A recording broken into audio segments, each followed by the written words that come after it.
Γεια σας, είμαι η Μαργελένα Νικολοβγέννη, ζωντανά από την Ακαδημία Θαυμάτων. Μετά τα θετικά σας σχόλια για το πρώτο μέρος, για το πώς μπορούμε με μικρά βήματα να απολαύσουμε τις χριστουγεννιάτικες διακοπές και να μπούμε στο εορταστικό κλίμα, συνεχίζουμε δυναμικά με το δεύτερο μας βίντεο, το οποίο θα μας δώσει άλλα 3 μυστικά για να ζήσουμε τις γιορτές τις φετινές όσο πιο απολαυστικά μπορούμε. Πάμε λοιπόν να δούμε ποιο είναι το πρώτο μυστικό.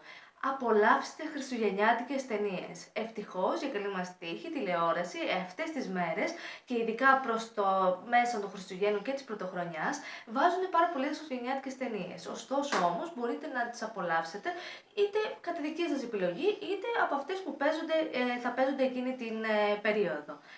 Ένα δεύτερο μυστικό για το πώς μπορείτε να περάσετε απολαυστικά τις εορτές και να μπείτε σε αυτό το κλίμα αγάπης που έχουν τα Χριστούγεννα είναι να κάνετε καλές πράξεις. Οι καλές πράξεις ξεκινούν από το να λέτε κοπλιμέντα στους γύρω σας μέχρι και το να βοηθάτε στους ανθρώπους που βρίσκονται στο δρόμο, που είναι έξω στα φανάρια.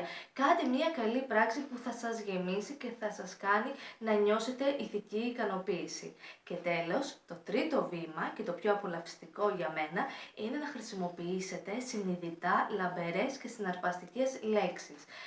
Φροντίστε το λεξιλόγιό σας να είναι γεμάτο λάμψη, γεμάτο καλοπέραση.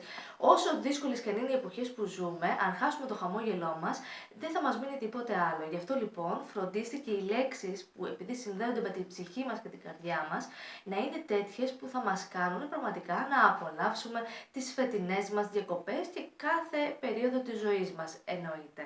Αυτό ήταν και το δεύτερο μέρος της Ακαδημίας Θαυμάτων. Σας εύχομαι μια υπέροχη συνέχεια, να περάσετε καλά και το ραντεβού μας ανανεώνεται για την Παρασκευή. Μέχρι τότε, από την Ακαδημία Θαυμάτων και τη Μαργελένα Νικολοβγέννη, για το επάγγελμα γυναίκα να έχετε μια υπέροχη μέρα. Πολλά φιλιά!